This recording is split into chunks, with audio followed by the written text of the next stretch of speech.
classically trained harpist whose genre-defying work combines folk, pop, and West African polyrhythms, Joanna Newsom is one of contemporary music's most unique artists. The Nevada City native started playing the harp at age 7, attending folk music camp in her teens, and deciding in high school that she wanted to become a composer. Newsom has emerged as a major figure in the indie folk movement, releasing several EPs including Walnut Wales and Yarn and Glue, and the critically acclaimed album The Milk-Eyed Mender. Newsom's complex allegorical lyrics are a source of major discussion among fans and critics alike. On May 16th, Joanna Newsom came to the Nourse Theater in San Francisco to talk to Dave Eggers about her most recent album, Divers, and more. Join me now for a conversation with Joanna Newsom.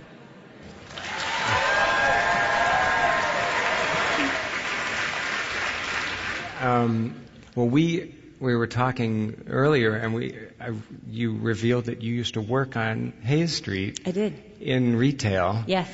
And you were an excellent retail advocate, or not so much? Not so excellent. It was very bad. One of the worst, maybe, in history.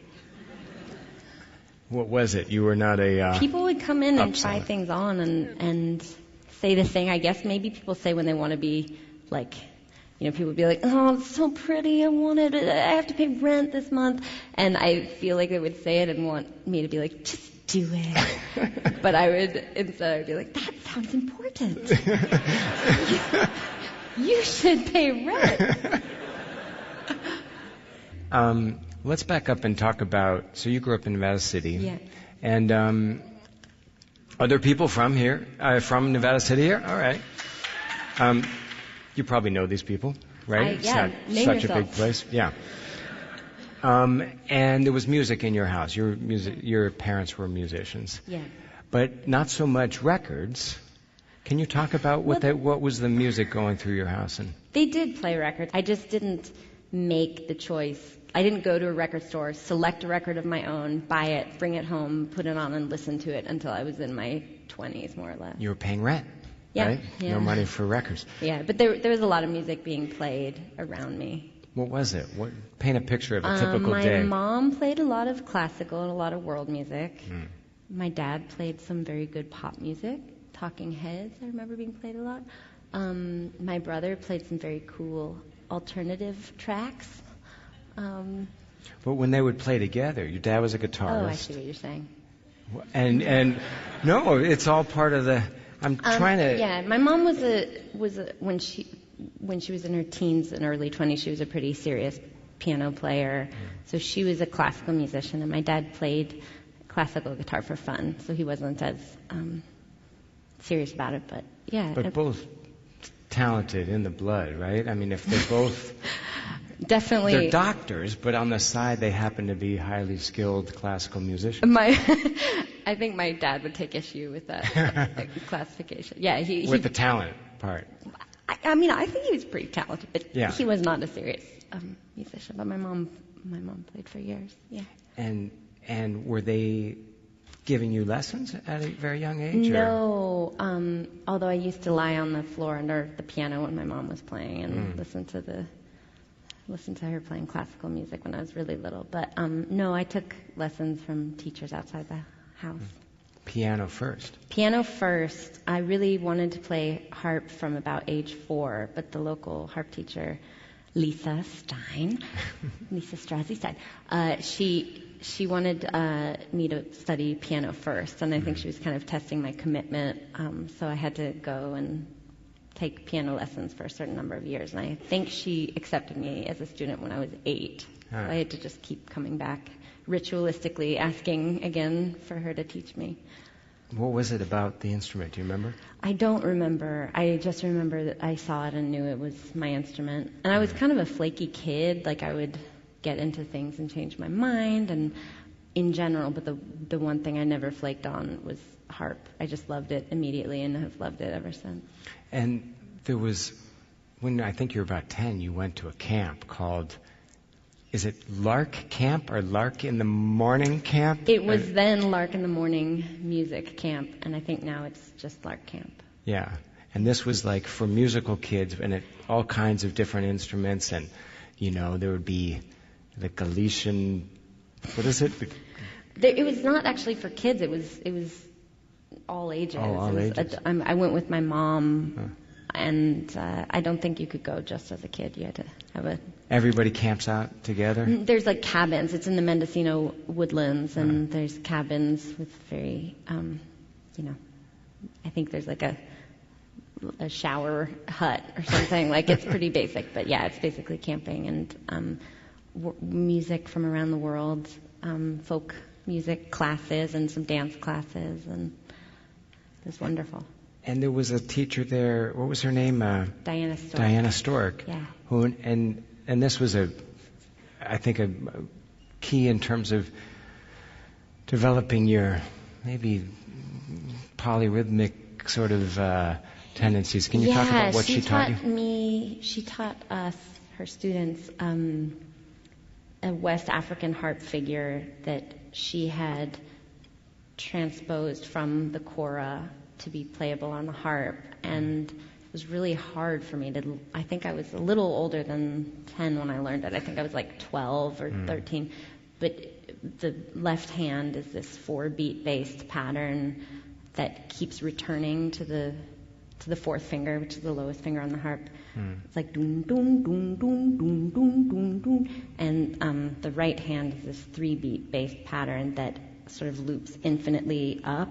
Doon doon doon doon doon doon doon doon doon, and they sort of interlaced, and they so you play them together in unison. So you don't get the polyrhythm in the sense that most people think of it, like the sort of. There's not like a groove to it, and if you play it first, you play it in unison, and then you play it syncopated, so it does it every 24 beats, and you basically have to break your mind in half to play it, which as a 12-year-old is like the greatest gift anyone could have given me, like teaching me to break my mind into 2 parts.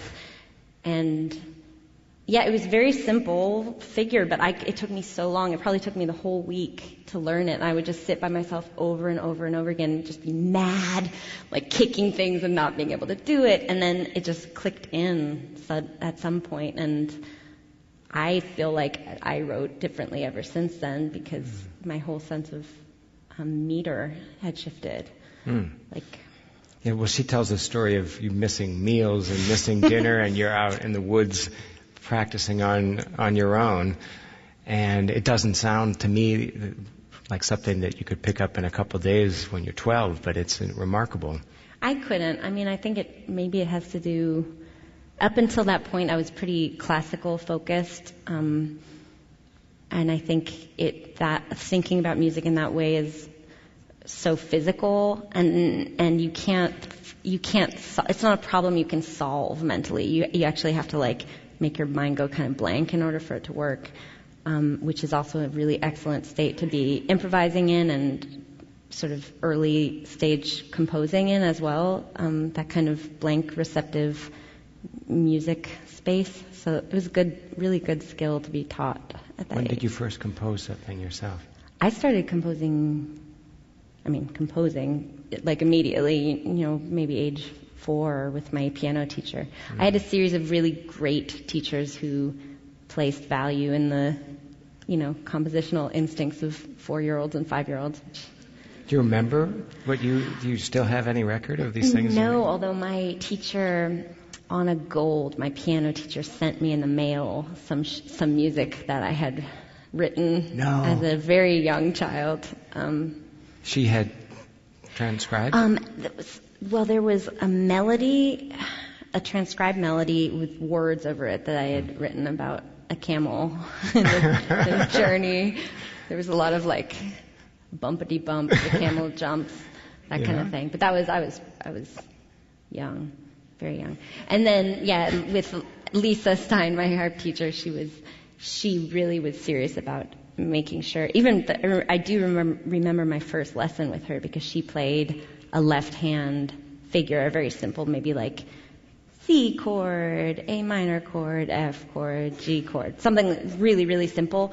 But half an hour just had me sit there improvising the right-hand part, and that was just immediately. That was a big part of our lessons. Wow. Until I was a strong enough player that I could play both hands on my own and play a very basic chordal pattern in the left hand in order to learn about improvisation.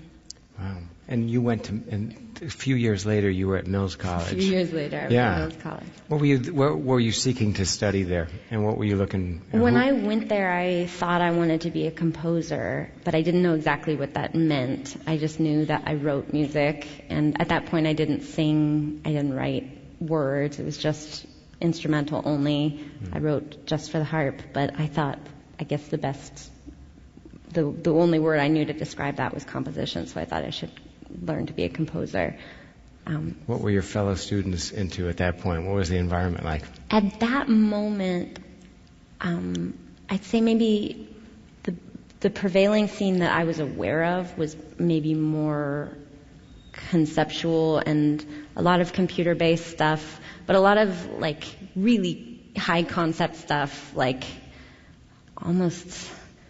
I remember there were a number of pieces that were like blurring the line between sort of like performance art and composition.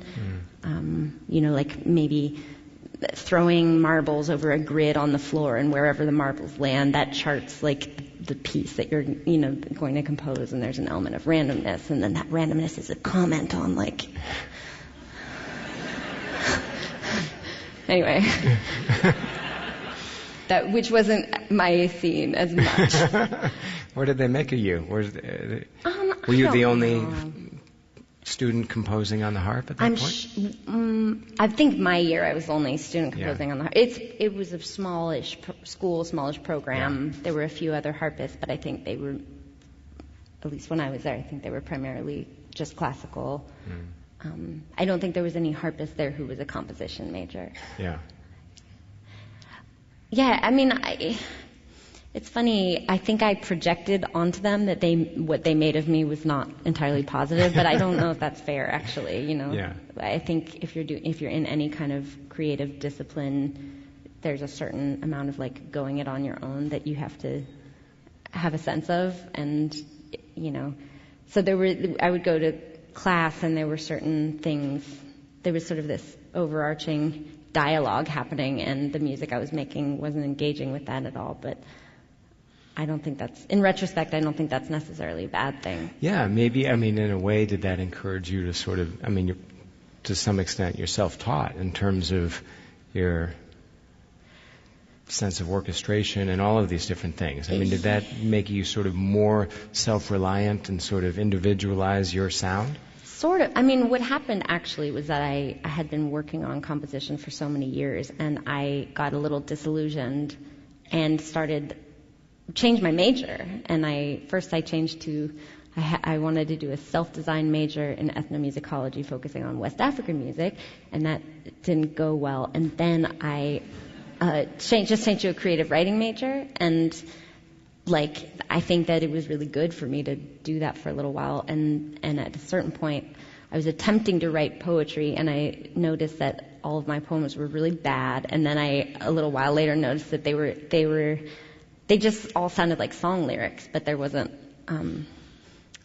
music to them, and so I realized I think what I needed was to sort of take the music I was working on and divorce it from an academic perspective, and in a way I needed to feel a little bit alienated by the prevailing conversation being happening at school in order for me to do that. So all those things kind of came together. But I actually loved going to Mills, and I loved that school. It's a great place. Well, and the creative writing department has always been so strong, and your lyrics are so, I was trying to get Joanna to read some of her lyrics as poetry tonight, which I think sounded horrifying to you, but I think that you are one of the best lyricists that we have, and I don't know how much of that was informed by having that time studying poetry in a sort of a formal setting, but there's a discipline there that is, I think, unique to contemporary lyricists, and there's a density. When do you first, because I think that we all appreciate the incredible density, and I think the illusion, all the illusions, and I think that unpacking your lyrics is so much fun. Do you remember when you first fused some of your poetry to a composition? I don't remember the moment when that happened. It was more like noticing it after the fact, in a way. Like, I realized that I was, like, when I tried to compose just, formal compositions, I didn't like them. And when I tried to write, I was trying to write short stories and they were horrendous. And, I kept attempting to create work inside of these forms that I couldn't work within. And then sort of noticed after the fact that I had been writing songs for fun, it's sort of in the middle of that, and that those were actually the only thing that I thought was good. So what was the first song that sounded like a song and that somebody else said, that's actually a song and you should record that, and that? I don't know if I don't think I played anything for anybody for a while. Well, actually, no, maybe I had a boyfriend who helped me record things at home, and there was a song called Flying a Kite that I think was my first song. That was the first one? Huh? I think it was the first one. That's still findable. That's easy to... Still findable, but not recommended. Come on. That's great. Yeah. Well, it wasn't long until you were recording for Drag City and, and a real album, because you were a kid. And were you surprised by how quickly that came about? Yes. Did it give you the kind of impetus, to create a whole album? Did you already have a catalog of songs that you were choosing from? I kind of did. Yeah. I think probably that first record, if I remember correctly, I probably had it at least half of it I pulled from things I had made home recordings. At least half I pulled from pre-existing demos, and then maybe half or just under that I wrote new for the proper release. And the first time you played these songs live, do you remember? Again, when we first heard your music, it really didn't have a precedent. And I think, it was very hard to compare it to anything or say, it's in the tradition of, or at least for me as an ignoramus, I didn't see any precedent. And that's what drew me to it. And I think it's so many people, but then again, you're there live, maybe at a festival or something, and you do come out with a harp, and and it does have an unprecedented level. Do you remember sort of that early conversation with audiences? Well, I used to, when I first went to Mills, I dropped out briefly. I was there for 6 months. I was there for a semester, and then I dropped out for a year and went back to Nevada City. And I had this big plan where I was going to compose on my own. But really, all I did was work at a coffee shop.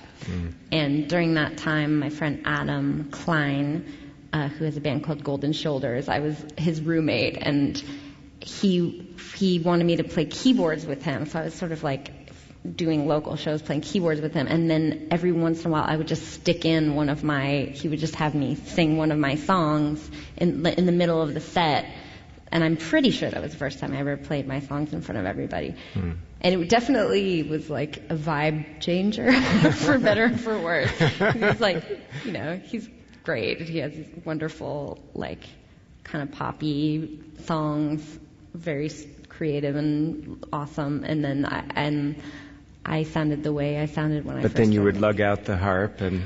Actually, in the very beginning, I think I was just playing keyboard and singing. Yeah, I didn't lug out the harp. Yeah. I don't remember the first time I played a harp live and sang. I don't remember how that went. I just blacked out for 2 years. Can you talk about the songwriting process now? So what comes first? Is it a melody? Is it a phrase? Usually it's a melody with skeletal chords in the underneath it, blocky. Sort of if you were slowly forgetting a song bit by bit, the last thing you'd remember, that's usually the first thing I write. It's sort of the melody that would get stuck in your head. All right. And then what? Well, usually I kind of know what the song's about. Like, Okay. and it's not a concept, it's just I'm singing it and I'm sort of conscious of what it's about. And so I just have to plug in the words, and then I'll usually plug in another. It really depends on the song. I have certain songs that have written themselves in that wonderful way that occasionally happens, and then I have other ones that I'll work on for 3 years. Well, when you know what it's about, is it more of a feeling, like this song is about despair, this song is about leaving, this song is about love? Yeah, I mean, is it that kind of general, or is it more like... Yeah. Sometimes it's more specific. And sometimes the thing that it's about carries with it a certain set of extra obligations that make the lyric writing process more complicated or drawn out. To try to get it right. To match the feeling that you're... Yeah, to match the feeling or to match the actual subject matter. You know, if a song...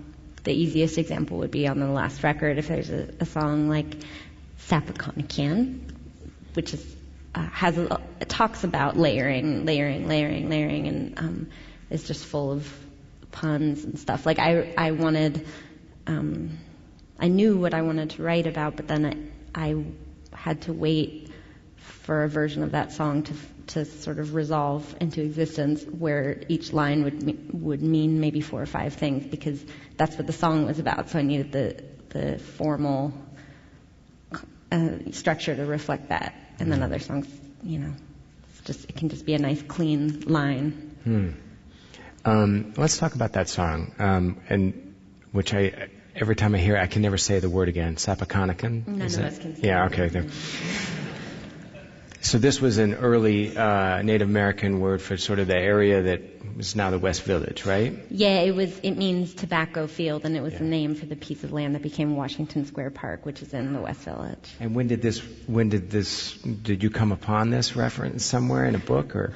I came upon it while I was researching the history of Greenwich Village. Which you do. Which one does?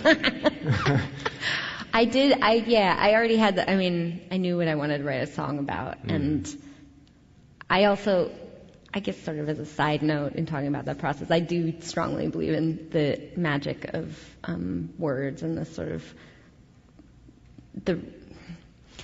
I felt like that song really wanted to exist, and I was like trying to collect everything that it needed to exist. And it took me a couple years, actually, that particular one did, but I don't know. How much different did it end up sounding? I don't know. It's hard to... This is a very epic song. It starts in one place and I think ends up way up here. And I love the progression of it. It hits this operatic sort of place at the end, and it sort of has...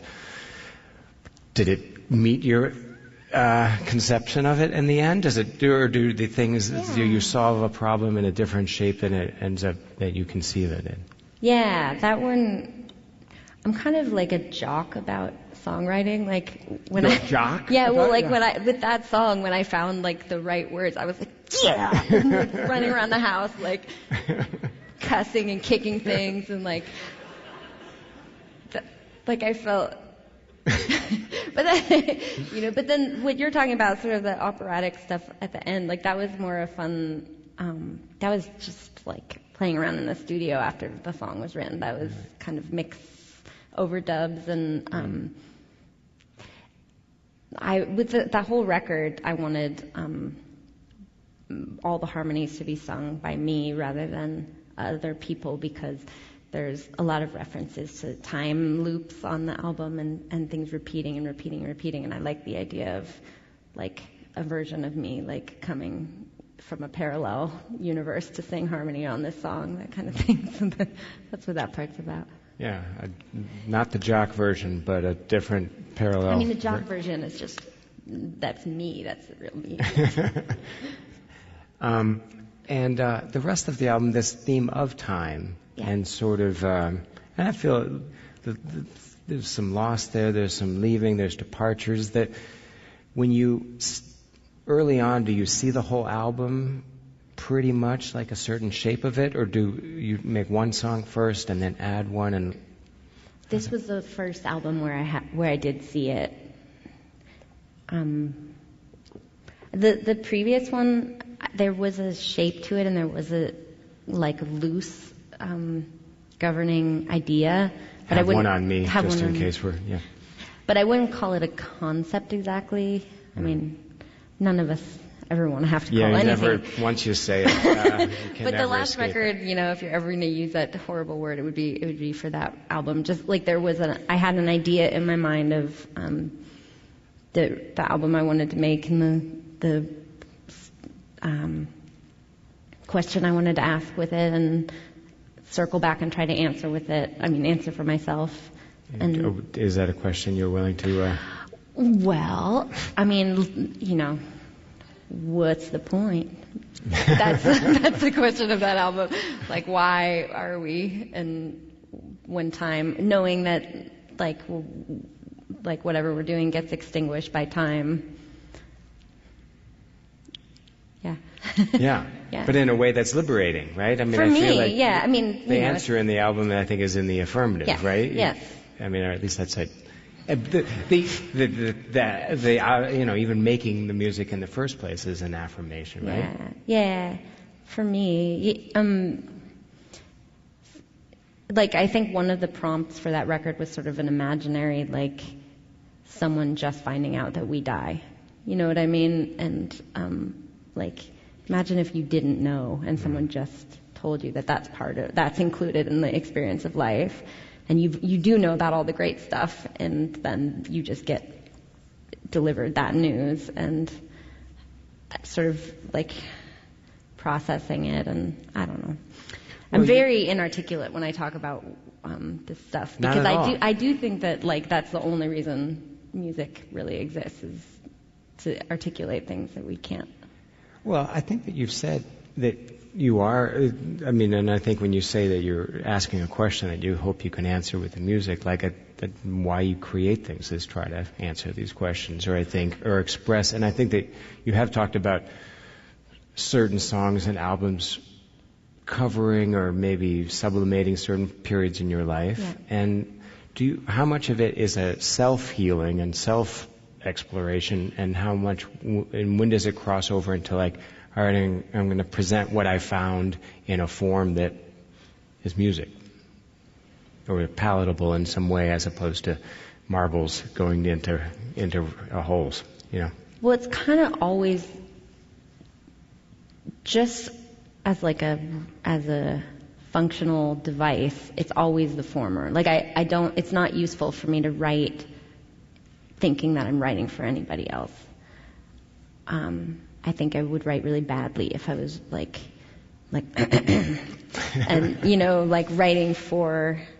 writing while aware of the fact that at some point in time another human would hear that song.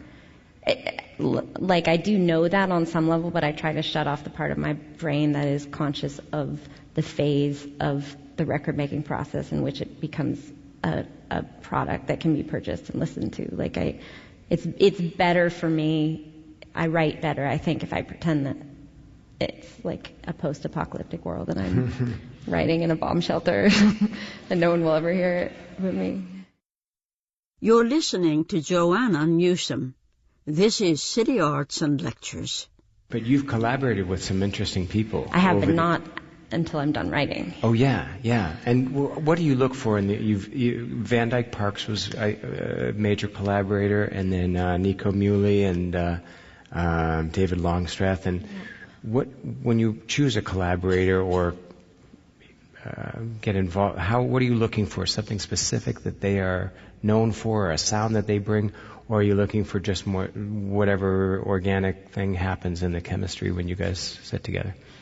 It kind of depends on the record. If for the last record, all the songs, I thought of the songs on Divers as each running a leg of a relay that, if it were retraced, would describe in relief the shape of what the album was about. And there was a sameness there, there's a linear quality where each one is sort of taking the baton from the preceding one. Because I wrote the whole album knowing the sequence of the songs. There really is a this, then this, then this, then this, and this. And there's a through line. And a narrative continuity, and there's also a harmonic thing that connects each song. The last note of each song has a particular harmonic relationship with the next note of the following song. And so I knew that I wanted the instrumentation and the arrangements that are overlaid on the songs to have a distinct differentness, to have not just a difference of instrumental quality, so not just like, okay, there's a violin on this song, there's a cello on this song, and not just have a difference in performance personality, like there's a violinist on this song and a different violinist on this song, but I wanted there to be a fundamental character difference where they feel like different vignettes, and I felt like the one way to achieve that would be to have different compositional voices sort of overlaid to contrast against the thing that connects all the songs to each other. So that was this record. With East, when I collaborated with Van Dyke Parks, I actually kind of wanted the opposite. I wanted something that connected all the songs, and I was a huge fan of his. I am a huge fan of his. And it was just an instinct. I was a big fan of, he has a record called Song Cycle. He wrote when he was 22 and wrote it in part to sort of cope with some sorrow and loss, and I wrote that record also under similar circumstances at the same age, and it felt very like, for some reason, I felt very drawn to asking him. And I kind of tracked him down through my label. I didn't know him at all, and I didn't know anybody who knew him. And to his eternal credit, he was like, okay, let's make a record.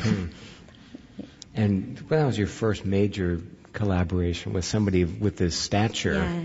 I think. And he's an older fellow than you were. And how do you keep your vision, I guess, and the sound that you want when you have this, this guy that's, has a very powerful idea of sound himself? Well, as the years have passed, I've realized what a unique working arrangement I had with Van Dyke, because I don't think it's his normal working arrangement. I don't know why he decided to consent to my particular way of working, but I just gave a lot of notes, months and months and months of notes, back and forth and back and forth, and then there was another phase, the mixing phase, where there was more editing, and I think part of the way that I make sure that I don't lose my own voice is I have a rule where no one is in the room for more than one thing. So if I work with someone on arrangement, they can't be in the room when I mix. If I work with someone on recording, they can't be in the room when I mix. Like, there's no person who has their hand in more than one pot except for me. So for this last record, which took me 5 years to make, there was people who did something 5 years ago who, that's what they did 5 years ago, and there's some people who come in at the very end. But that's smart. That's thanks. A good point. I'm taking notes. That's very good.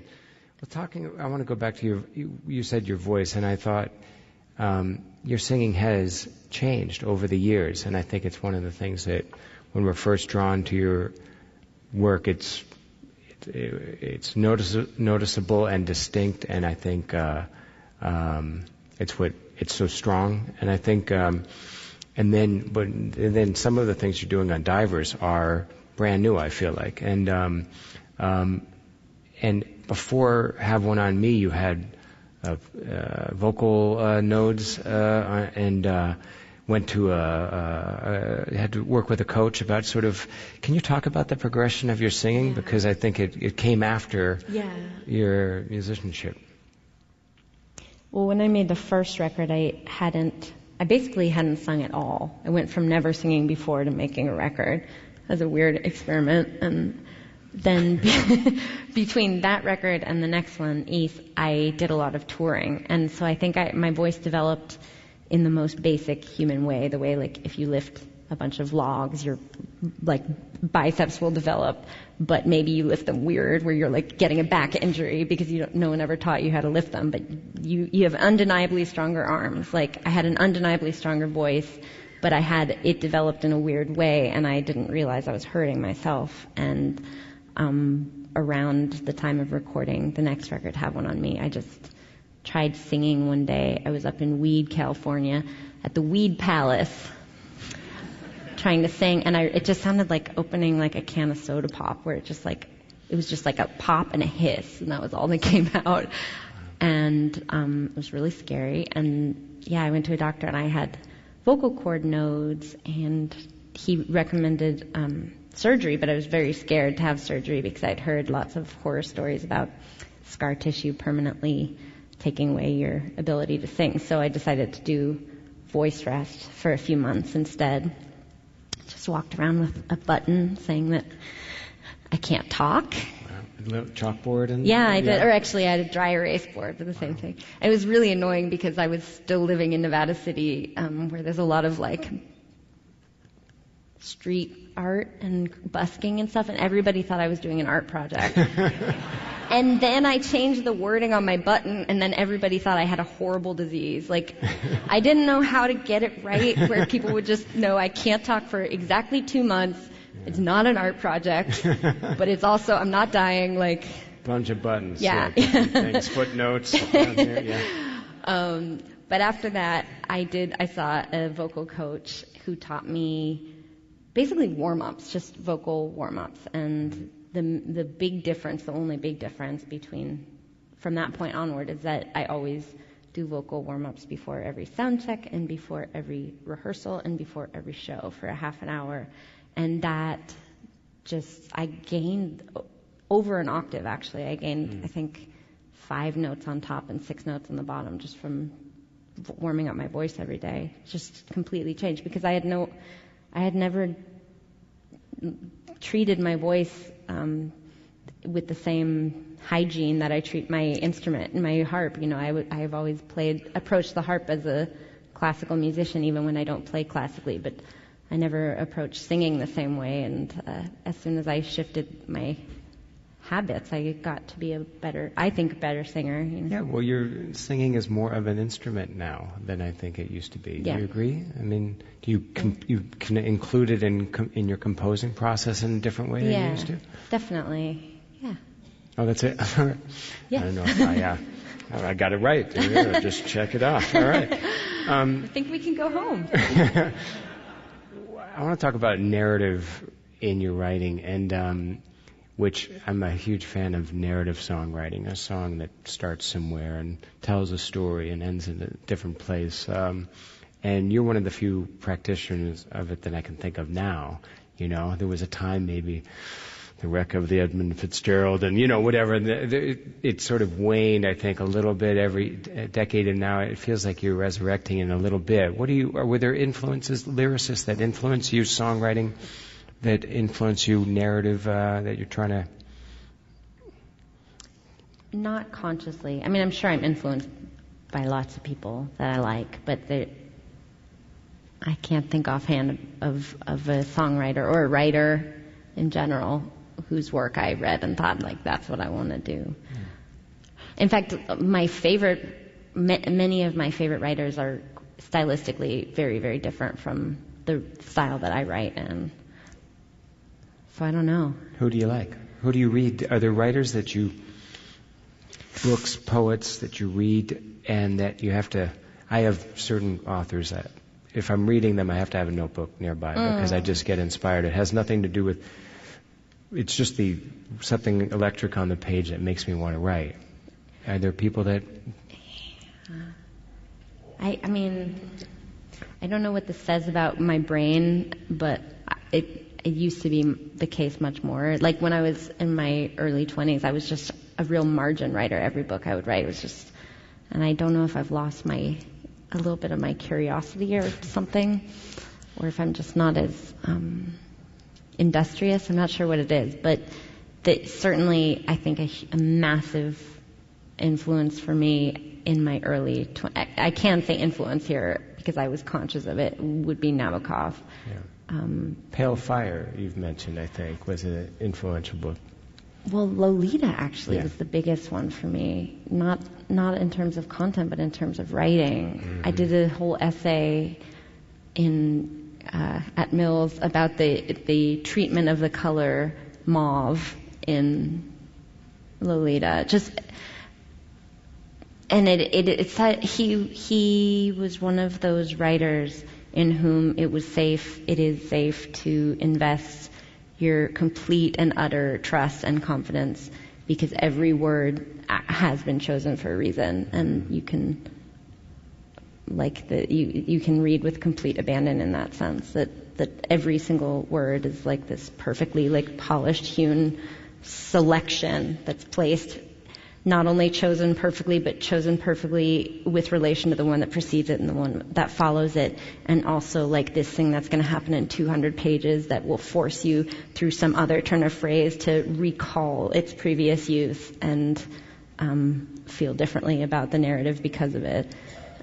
And every page, that's one of my books that I have next to me all the time, but you can pick up any page and read it divorced from the plot, and it's still one of the prettiest pieces of writing you've ever read, and it has nothing to do with what's going on or whatever. It's just the use of language.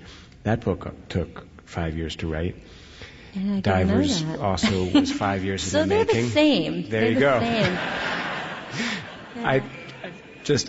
I'm assuming that's what you meant, that the two are on par. But can you talk about? So this took 5 years in the making, and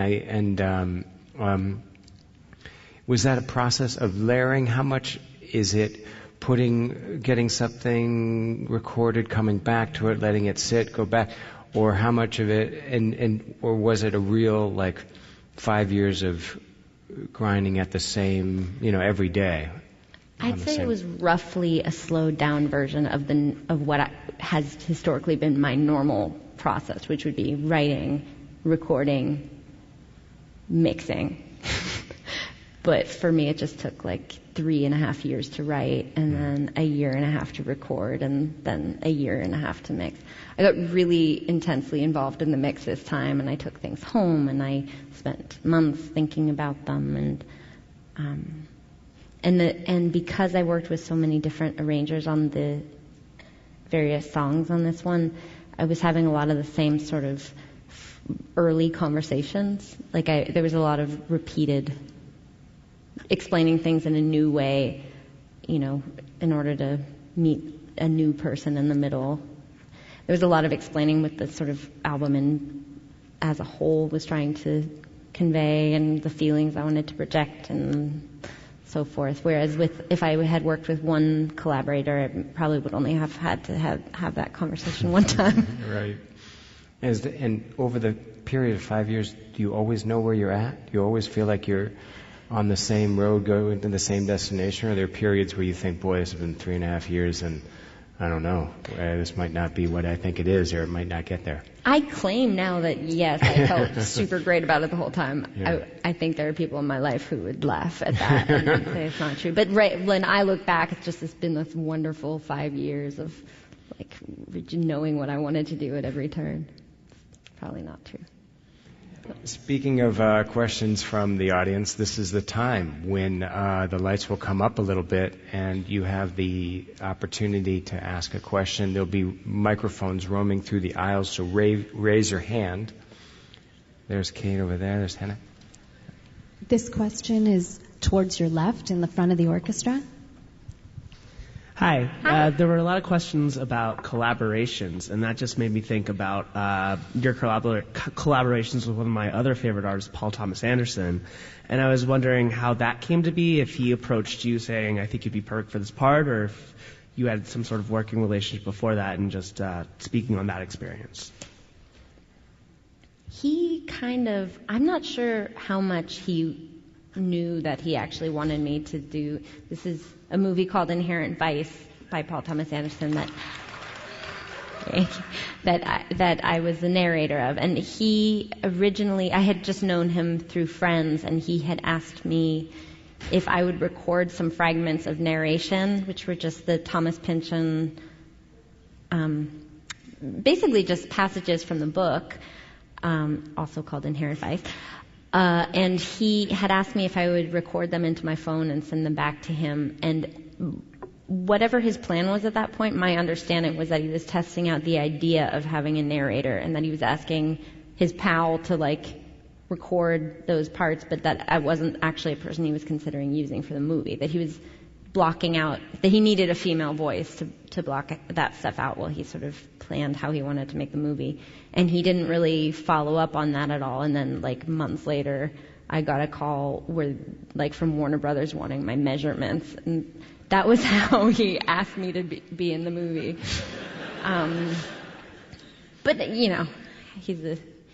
he does things in his own way. So I don't know if he knew from the beginning and was just sort of thinking it through, or just decided on a whim. What did you think of the process? It's unlike anything else. Yeah. There's a lot of downtime. Yeah. It's 95% downtime if you're acting in a movie, right? Yes, although I didn't act a whole lot in it. I was only on set for 4 days. Oh, that's it. Okay. Really small on-camera time. And within that, I didn't have a lot of downtime just because I wasn't in the movie a whole lot. Yeah. The voiceover stuff was kind of fun because I just would come and do it over and over again.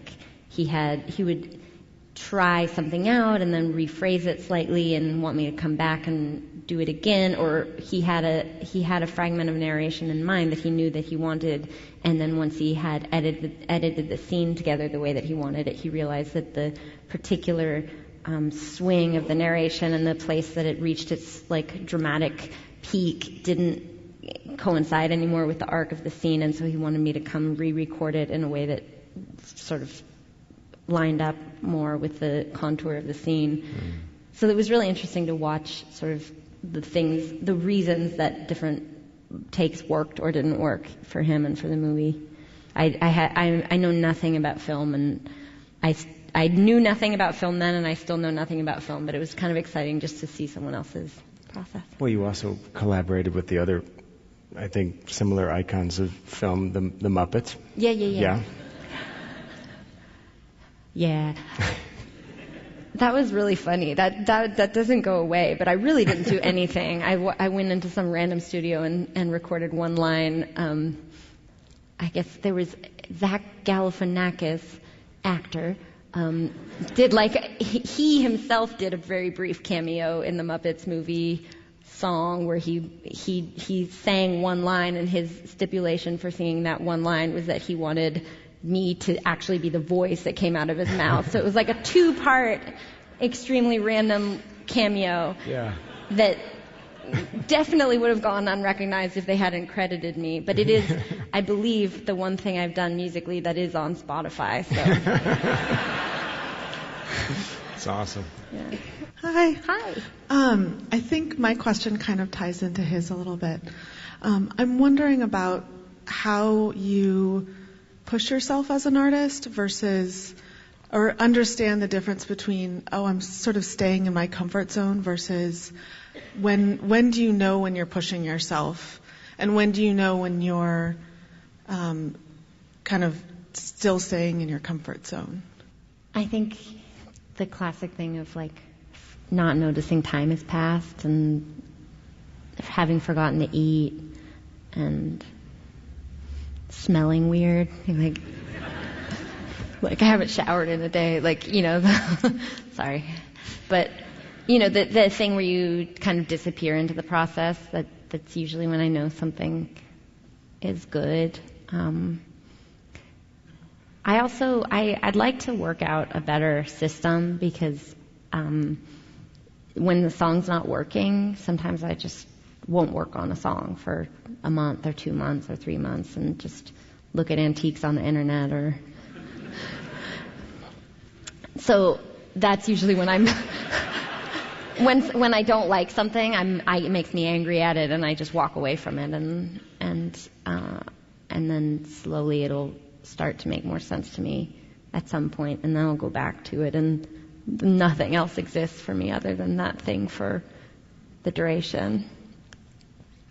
But I think that that scares me a little bit, because the more busy and challenging and demanding life gets, the less you can sort of follow those whims and ignore or attend to instincts based on that sort of level of whether it's fun and working or not fun and working. I really respect and admire artists who get up in the morning and put their time card in and put on a tie and work in that way. Maybe that's a good goal to have. This question is upstairs in the loge at the center. Hello. Hi. My question is about the album artwork, and I think particularly for divers, if I closed my eyes and tried to dream up the album artwork for that album, I couldn't think of anything better than what was selected. So I'm wondering, do you seek out artists and how that collaboration works, and do you have specific requests? Well, for that record, it was a case of kind of synchronicity a little bit. The artist is named Kim Kiever, who did the landscape photos, and the artist who did the portraiture on that record is Annabelle Marin, she's sort of my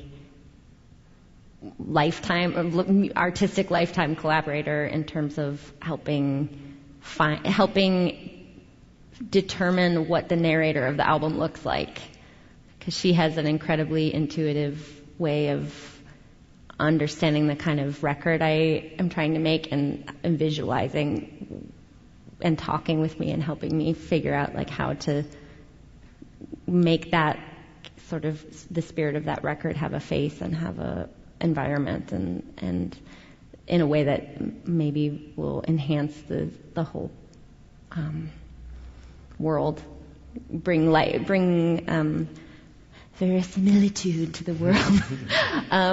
But the Kim Kiever work, I had walked past a gallery in New York pretty early on while I was working on the album and writing, and fell in love with one of his pieces, which ended up being the cover of the record. And I would come and look at it every couple days, and I really wanted it. I wanted it in my home, and I couldn't bring myself to make that decision and actually bring it home and hang it on the wall because it was so agitating to me. Looking at it made me fidgety, and I knew that if I put it on my wall, I would have trouble sleeping, and it would be like having a house right over the ocean or something, where there's this constant emotional churning happening where or you drink 18 cups of coffee or something. That's how the looking at that piece made me feel. And I realized a few years into working on the record that the quality of agitation that piece made me feel was very similar to the agitation that I was trying to narrate or abate or counter in some way with the songs, with the themes of the record. And towards the end of having written those songs, I, at one point, went back to the gallery and looked at the piece again and felt differently about it, like something had shifted for me. And I realized at that point that I really wanted to get in touch with Kim about collaborating on the artwork for the record, because I felt like it was sort of intimately tied for me with the world I was trying to describe. And there's a very similar zoomed out quality. He does a lot of landscapes, and they're either post-apocalyptic or they're pre-human in some way. They're conspicuously devoid of any sign of humanity, and I felt very connected to that, I guess. The record felt very connected to that in some way. That's a whole other spiel. But. Hi, Joanna. Thanks for being here. Thank you. So I'm about to start my first year as an elementary school teacher, and thank you. I was really struck by this story of learning that first sort of syncopated rhythm at camp, and especially what you said about having to sort of break your mind in half in order to play it, sort of. And I don't know, I read that as, both literally and figuratively. And I was hoping you could talk more about the teachers that you've had in your life that have sort of brought you to that point where you feel like you can break your mind in half. I've had some unbelievably important teachers. I don't know that particular lesson, that specific one, I think really was Diana Stork. That was huge for me. But there are other teachers I've had who taught me equally huge lessons. I had a teacher in high school, Mrs. Parker, who basically taught me how to read, retaught me how to read. I don't know how else to explain it, but I wanted so badly to see what she was seeing in any given line, and she was such an excellent teacher.